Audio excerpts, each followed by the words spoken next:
Here we go with chapter 4. The story picks up where it left off in the last chapter. So JoJo somehow realized that Rohan is a stand user and is relaying that information to his crew. How JoJo realized that is still a mystery. Rohan hasn't shown anything out of the ordinary near the pool area. So it's really a mystery to me how JoJo figured that out. Perhaps it will be covered in the next chapter. We now know that the cat was behind the string attack, and that the string itself is a normal material. That is why Paco was able to touch it with the scissors. Therefore, the steel string itself is not a stand. Besides that, we haven't seen anything from the cat in this chapter. I thought that the cat would play a bigger role, but it seems like it can only attack you if you are trying to steal a diamond. Anyway, Dragona and Paco use their own stands to get the string off of themselves, which is pretty cool. I like how they utilize their stands in a creative way. I was especially surprised with the hustle in this chapter. I honestly thought of it to mostly be a pretty useless stand, but Paco used it very good in this situation and in a moment later on as well, which I'll cover in a minute. Now, after the diamond mysteriously appears to be lying on the ground and the backpack somehow being opened, Dragona tries to grab it, only for Rohan to be reaching for it at the same time. This panel kind of reminds me of Rohan's introduction in part 4, with how he caught Koichi's hand as he was trying to ring the doorbell. Do you guys think this was intentional on Araki's behalf? Anyway, Rohan definitely knows that trying to pick up the diamond is a dangerous task. You can see that he warns Dragona that picking it up would put him in danger. Rohan is also able to use Heaven's Door.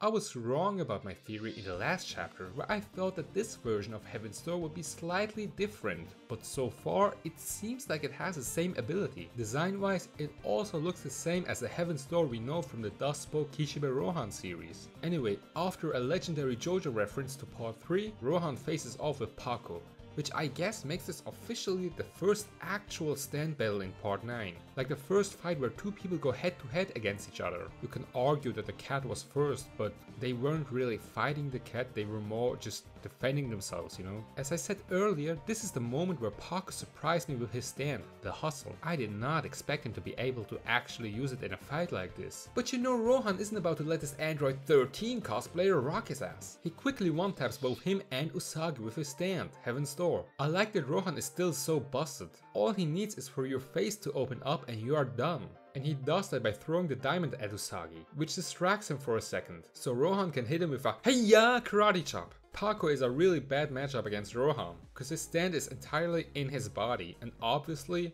Rohan just needs to make contact with one part of his body so that the pages spread towards his head, which is what he also did, you know. So Rohan Kishibe already took out 2 of them in like 2 pages. This guy is insane. I also said before that I don't see Dragona winning against Rohan either, since, you know, Dragona's stand again is a short distance one. So it would play out similar as it did with Paco. What's also worth noting is that Rohan now knows pretty much their entire plan, and he even knows who their boss is, you know.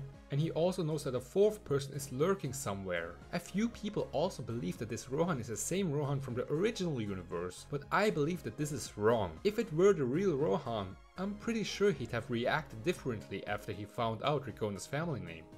He knows a couple of Joestars from the OG universe, specifically Joseph Joestar, who has the same surname. So I'm pretty sure Rohan would be at least somewhat taken back if he were to find someone named Joestar in this universe. So what do you think? Is he the same Rohan from the OG universe or a new one? One line of dialogue is also very important. Rohan gets relieved at the information that those guys simply wanted to steal a diamond because of its worth. Does this hint that there are things that Rohan wants to keep secret, like why the diamond is acting the way it's doing, you know? It's obviously not a normal diamond, so therefore Rohan is relieved that, oh okay, these guys, they don't know that this diamond is like a special diamond or whatever.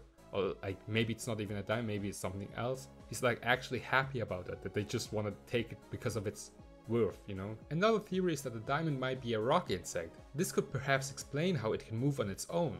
Do you think the diamond is a rock insect? Let me know in the comments. For the next chapter, I'm really looking forward to at least seeing one of 3 things. 1. JoJo joins the fight. 2. We get further information about the diamond. Or 3. We get to know more about the cat. Do you guys think JoJo stands a chance against Rohan? They were talking about tying him up, and in the Ultra Jump cover, you can see JoJo next to a tied up Rohan. Obviously this didn't happen in this chapter, but is it possible that JoJo turns his fight around and manages to beat Rohan? But then again, Rohan knows that the fourth person is also somewhere around here, so that will be hard to do. I also find it interesting how Rohan knows how to use his stand. This could mean that he had been in stand fights before, considering how calm he is and how, he confronts them about their stance. Like, he uses the word stance, which means he knows what it is. He's not shocked that other people have it as well, Like, that means he has probably been in fights before. Honestly, this was my favorite chapter of part 9 so far. I'd give it 1000 points. Speaking of 1000, I recently uploaded my Q&A announcement for reaching 1000 subscribers. Thank you again. So if you haven't asked your question yet, then go over there and ask me a question or two, and I'll be sure to respond to them in a video. And also a shout out to Dudi Nika for the background art, Colin for the thumbnail coloring, and to the Chromaverse team for coloring the JOJOLands chapters as we speak. Is there something I missed? Let me know in the comments and we can discuss it. So yeah, see you next time.